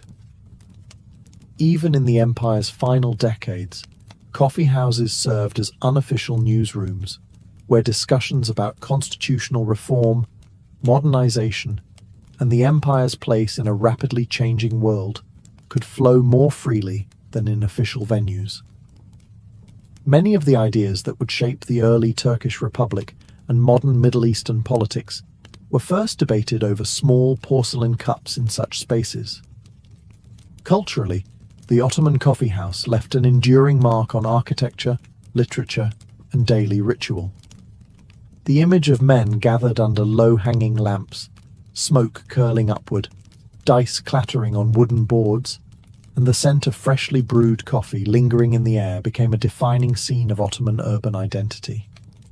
Even today, in cities like Istanbul, Sarajevo, and Cairo, echoes of this tradition live on in neighborhood kahvehaneler, where the pace is unhurried and conversation flows as steadily as the drink itself. Globally, the Ottoman coffeehouse contributed to the spread of coffee culture far beyond its borders. European travelers carried the idea home, and by the 17th century, coffeehouses in London, Paris, and Vienna were thriving, direct heirs to their Ottoman counterparts in both form and function. The legacy of the Ottoman coffeehouse is not just the drink, but the ideal it embodied, a space where people of different walks of life could gather, exchange ideas, and feel part of something larger than themselves. In a world that changes faster with each generation, that simple promise, a seat at the table, a cup in hand, and a voice in the conversation, remains as powerful as ever. For the samurai, armor, known as yoroi, was far more than a shield against arrows and blades. It was a second skin, a portable biography, and a public declaration of loyalty. Every curve of lacquered plate, every knot of silk cord, every crest painted in gold, carried meaning that went beyond the battlefield. In a society built upon rigid hierarchies and deep respect for heritage, armor acted as a visible signature of a warrior's lineage. The family crest, or mon, was often emblazoned on the helmet, kabuto, shoulder guards, sewed, and sometimes even on the breastplate, do. To see a warrior's mon was to know his clan, his ancestors, and the legacy he carried into battle. This was not mere decoration. It was an unspoken vow to uphold the honor of those who had worn the same emblem before him. Color was another silent language. Certain hues were reserved for high-ranking families or carried symbolic associations. Crimson could signal courage and a willingness to shed blood for one's lord. Black lacquer conveyed dignity and gravitas. Gold leaf suggested both wealth and divine protection. These choices were deliberate. Every tint and tone was meant to project a specific image to friend and foe alike. Patterns and ornamentation often drew on spiritual symbolism. A helmet might be crowned with a crest shaped like a dragon to invoke ferocity, or adorned with antlers to channel the power and endurance of the stag. Some samurai incorporated motifs from Shinto and Buddhist beliefs: lotus flowers for purity, waves for resilience, or the rising sun for imperial loyalty. These emblems served as talismans, a constant reminder of the warrior's virtues and the spiritual forces he called upon in combat. Even the lacquered finish itself was more than practical. The glossy surface repelled water and protected the underlying metal or leather, but it also created an almost mirror-like sheen, allowing the armor to gleam in sunlight. A subtle form of intimidation on the battlefield. When an enemy faced a line of samurai, each gleaming suit was a declaration: we are ready, we are united, and we carry the weight of history on our shoulders. To wear yoroi was to embody one's clan, faith, and personal honor. In the mind of the samurai, the armor was not simply clothing for war, it was an extension of the soul.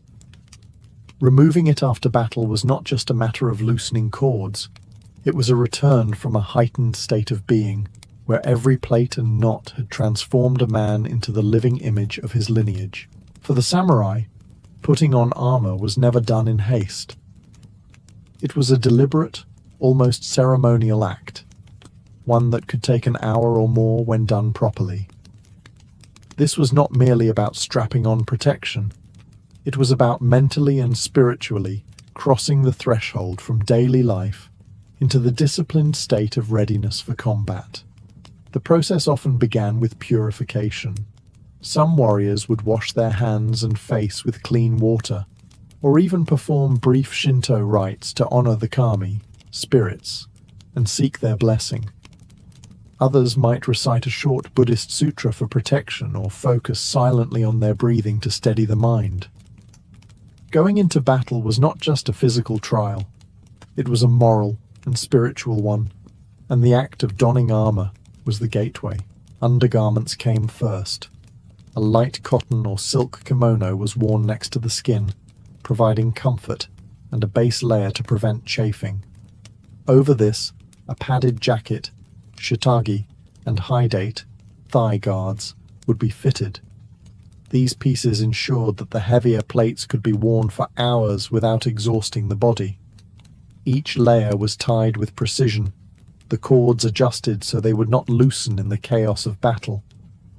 Next came the armored components in a carefully ordered sequence. The sunite, shin guards, were strapped on first, followed by the coat, armored sleeves. Then the do, or cuirass, was placed around the torso and tied securely at the sides. This central piece was often the most ornate, bearing the clan crest prominently. The sword, shoulder guards, followed, wide and flaring to protect against downward strikes. The helmet, kabuto, was often left for last, as it signaled the final moment before readiness. Secured under the chin with a shinobi no-o cord, the kabuto's weight and enclosed feeling reminded the warrior that from this point forward, he was no longer an individual. He was a samurai in battle form. Assistants, usually retainers or fellow warriors, often helped in the process. This was not simply for efficiency, but as a mark of trust and solidarity. The act of tying another man's armor was intimate and significant. It meant you were preparing him for life or death struggle. By the time the final knot was tightened and the last plate polished with a sleeve, the samurai was transformed. The ritual of preparation had honed his focus, anchored his resolve, and reminded him that he carried not just his own fate, but the honor of his clan into whatever lay ahead. Among all the pieces of samurai armor, none carried more symbolic and psychological weight than the kabuto, the helmet. It was the final piece placed upon the warrior's head before stepping into battle, and with it came a transformation, not just in appearance, but in spirit. If the yoroi was the body of the samurai's honor, the kabuto was its crown. The design of a kabuto was as much art as it was engineering. Its bowl, or hachi, was often made from dozens of overlapping metal plates riveted together, creating a structure strong enough to deflect arrows and sword strikes. The front featured a visor, mabizashi, sometimes curved outward to shield the eyes and add a fearsome silhouette. At the back, layered neck guards called shikoro fanned out, protecting the nape without restricting movement. But the kabuto's function extended far beyond protection. It was a visual declaration. Many bore elaborate maedate, crest-like ornaments mounted on the front, which could take the form of gilded horns, fearsome demons, dragons, or stylized clan emblems. These designs were not random decoration. They were carefully chosen symbols meant to inspire allies, intimidate enemies, and proclaim the wearer's identity across the battlefield. A warrior advancing under a pair of towering antlers or a golden sunburst was instantly recognizable, even in the chaos of combat. Inside the kabuto, the ukabari, a silk or cotton lining, helped absorb sweat and provided comfort. The helmet was secured by the shinobi no-o, a cord tied firmly beneath the chin. This knot was critical. If too loose, the helmet could slip at a decisive moment, but if too tight, it could choke the wearer during exertion. Adjusting it was a small but deliberate act, signaling that the samurai was now fully enclosed in his warlike form. There was also etiquette in how the kabuto was handled. It was never placed carelessly on the ground or tossed aside. When not worn, it might rest on a lacquered stand, sometimes displayed in a position of honor in the warrior's home. In ceremonies, it was polished until it gleamed, reflecting the care and pride of its owner. The kabuto was more than just a piece of armor. It was a statement of readiness, a banner for the head, and often a family heirloom passed from one generation to the next. When a samurai lowered it onto his head, it was the final step in a transformation from man to warrior, sealing his role as both protector and representative of his clan's honor. If the kabuto was the crown of the samurai, the do, the cuirass, was its beating heart. This central piece protected the torso, the core of the warrior's body, where a single well-placed arrow or sword thrust could end a life. But the do was more than just protection. It was the canvas upon which a samurai displayed his clan identity, personal taste, and even his philosophy of combat. The do evolved over centuries, beginning as heavy iron or leather plates, and gradually transforming into the lacquered, segmented marvels of the Sengoku period. The armor was often constructed from horizontal lames, kozain, small scales of iron or hardened leather, laced together with silk cords in intricate patterns. These cords, called odoshi, were not just functional. Their colors carried symbolic meaning and could denote rank, clan, or battlefield role. Wearing the do followed its own etiquette. It was fastened around the torso with cords tied in precise knots, ensuring a snug fit without restricting breathing. The front and back panels overlapped to provide extra strength over vital areas.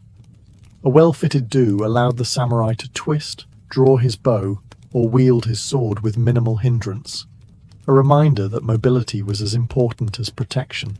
The surface of the do was often a work of art. Some bore the family crest, mon, in gold leaf. Others featured lacquered designs of dragons, waves, or clouds, invoking strength, resilience, and divine favor. These motifs could act as talismans, imbuing the warrior with a sense of invincibility. For those of higher rank, the finish was immaculate, the lacquer polished to a deep shine that caught the light on the battlefield, an intimidating sight for any opponent. Donning the do was a moment of transition. Assistants or retainers might hold it in place as the cords were tightened, checking each knot for security. For a samurai, this step was both practical and symbolic. The chest, home to the heart and lungs, was now shielded by the honor of the clan. In some traditions, A warrior might whisper a brief prayer at this stage, acknowledging the vulnerability of his body and placing his fate in the hands of the gods. Once secured, the do gave the samurai the feeling of being encased in resolve. It was the literal and metaphorical core of his armor, a piece that carried his family's history on its surface and guarded his life beneath its plates. While the do protected the core, a samurai could not fight effectively without safeguarding his limbs. The arms and legs were the moving parts of combat, constantly exposed during swordplay, archery, and mounted charges. For this reason, the sword, kote, and sunita were essential, not just for protection but for balance and agility. The sword, or shoulder guards, were large, rectangular plates that hung from the upper arm, shielding the shoulders and part of the upper torso. Constructed from lacquered iron or leather scales laced together, they flared outward to deflect downward strikes from swords or spears. Their movement was carefully calibrated, loose enough to allow the arm to raise a bow or swing a katana, but secure enough to stay in place during rapid maneuvers. Often they bore the family crest, or were color coordinated with the do, ensuring the entire suit looked unified. The kote protected the arms from wrist to shoulder. These armored sleeves were made from a combination of chainmail, kusari, metal splints, and fabric padding. The outer arm was heavily reinforced, while the inner arm remained more flexible for ease of motion. Kote were tied at several points to keep them snug, preventing loose fabric from catching on a weapon or an opponent's armor. In close combat, kote could mean the difference between a deflected sword cut and a severed arm. The sunite, or shin guards, shielded the lower legs, a part of the body often targeted in foot combat to destabilize an opponent. Made from vertical iron splints sewn onto cloth or leather backing, sunite were secured with straps behind the calf. The design allowed a warrior to kneel, run, or mount a horse without the plates digging into the skin. Their lacquered surfaces resisted mud and rain, vital in the unpredictable conditions of battlefields. Fitting these limb pieces was a methodical process. The sunite went on first, followed by the kote, and finally the sword. Each step checked for comfort and stability. Assistants often adjusted them to ensure no part of the armor shifted in the heat of combat. Beyond function, these components completed the samurai's silhouette. The flaring sword, articulated kote, and sturdy sunite gave the warrior a balanced, imposing form. They were the moving defenses of the armor, enabling offense and defense to work in harmony, proof that samurai armor was as much about precision engineering as it was about ceremony and honor. In the art of samurai armor, the lower body was never neglected. While the upper torso and head drew the most attention, strikes to the thighs, hips, and groin could be just as lethal. The heidate and kusazuri formed the essential defenses for this vulnerable region, allowing the warrior to move freely while shielding him from slashes, arrows, and glancing spear thrusts. The heidate were thigh guards worn beneath the kusazuri, strapped directly over the kimono or padded undergarments. They consisted of small rectangular iron or leather plates sewn onto a fabric panel, which wrapped around the front of the thighs like an apron. The design ensured flexibility. The plates overlapped slightly to provide coverage without locking the legs into rigid positions. When kneeling or riding, the heidate flexed naturally, preserving agility in the heat of battle. Above them hung the kusazuri, skirt-like strips that extended downward from the bottom edge of the do. Usually made in multiple flaring panels, the kusazuri were constructed from rows of lacquered scales laced together, matching the color and style of the cuirass. Their primary role was to protect the hips, pelvis, and upper thighs, areas particularly exposed when the samurai leaned forward in combat or while mounted. The kusazuri also served an aesthetic function, completing the visual unity of the armor. They expanded the silhouette of the samurai, making him appear broader and more imposing.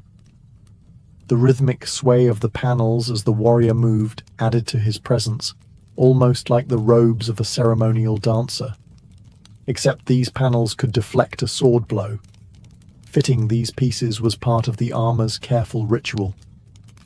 The haidate were tied first, snug around the waist and upper legs.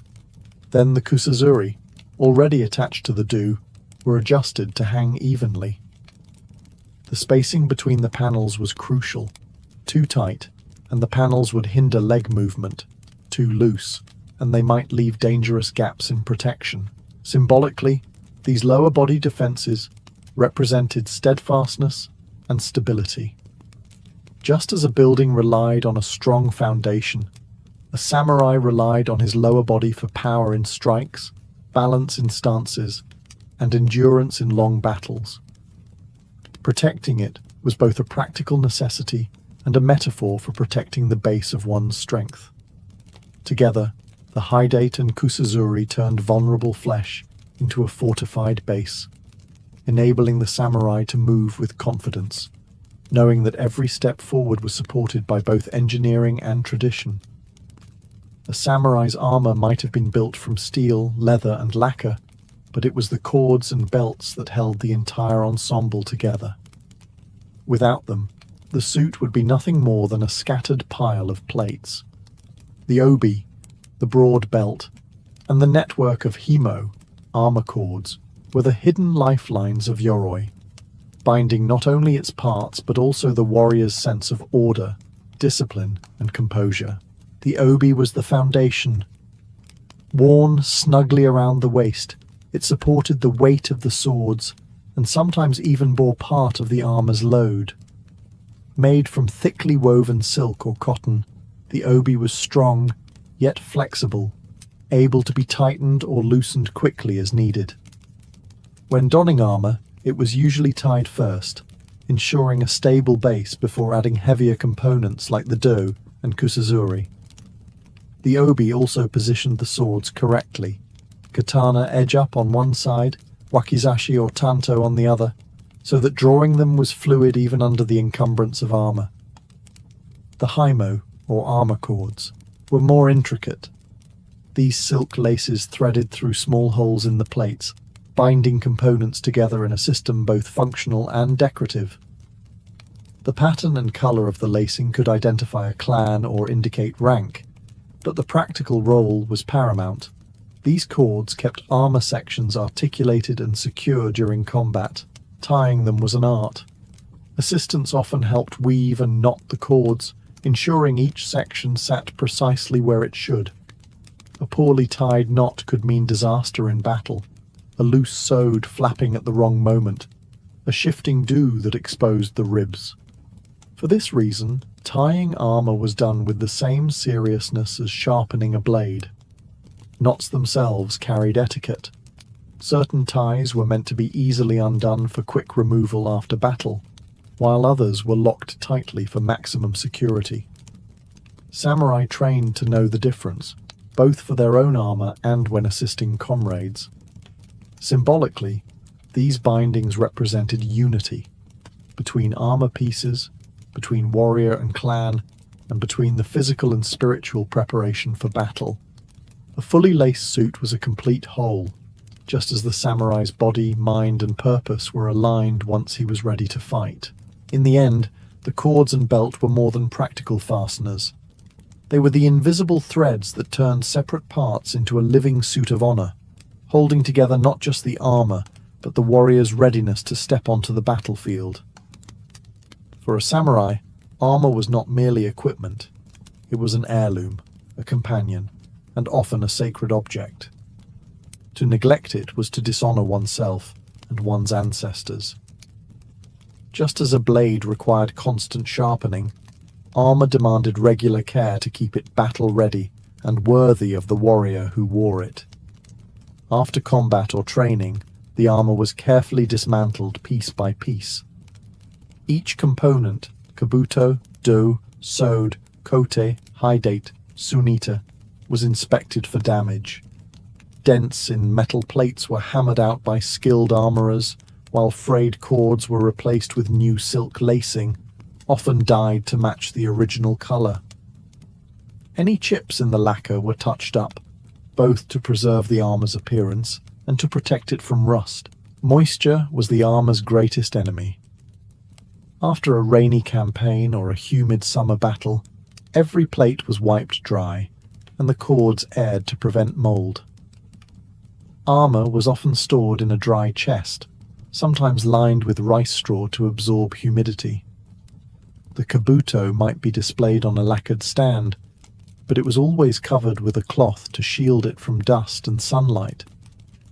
Cleaning was not just practical, it was ceremonial.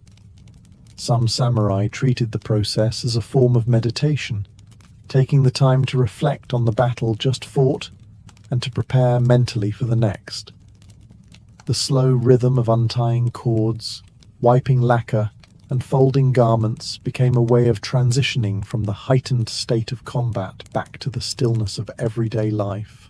Respect for armor extended to how it was handled. Dropping a piece carelessly, stepping over it, or placing it in a dirty spot was considered deeply disrespectful. When not in use, armor was stored neatly and in a specific order, ready to be donned quickly if duty called. The armor's longevity was a testament to this care.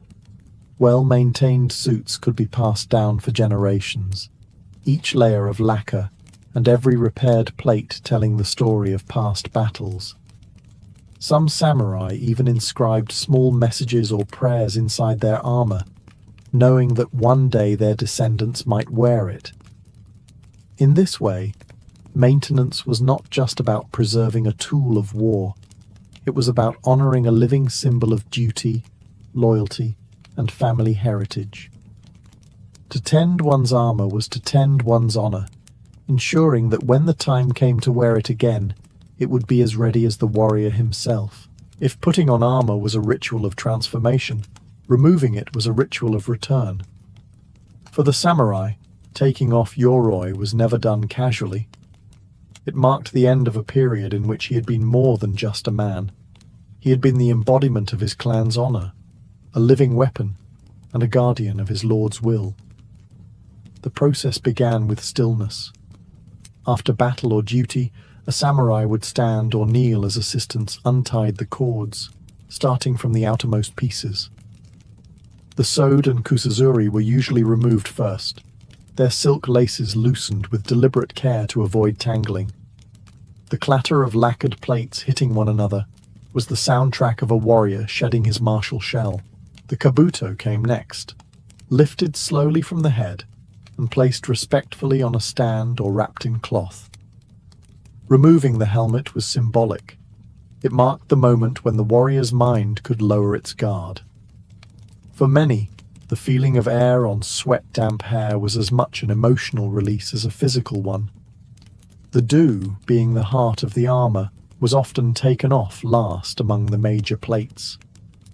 As it opened and slipped away, the weight lifted from the shoulders was both literal and symbolic. The samurai's body was free again, but so too was his spirit, released from the focused intensity required in armor. Once all the plates were removed, the undergarments were folded neatly and set aside for washing. Assistants or the samurai himself would then inspect each piece for damage, beginning the process of maintenance immediately if needed. Armor was never left scattered. Each component was stored in its proper place, ready for the next call to arms. For some, the removal ritual included a brief prayer of thanks, gratitude for survival, for the armor's protection, and for the honor of fulfilling one's duty. In times of peace, the ritual might be followed by tea or quiet reflection, a way of re-entering daily life with composure. The etiquette of removing armor reminded the samurai that battle was not the only state of existence. Just as a warrior had to know how to fight, he also had to know how to set aside the trappings of war and resume the roles of leader, father, or servant. In this way, the ritual of removal was not an end, but a bridge, connecting the world of combat to the world of living, and ensuring the samurai remained whole in both.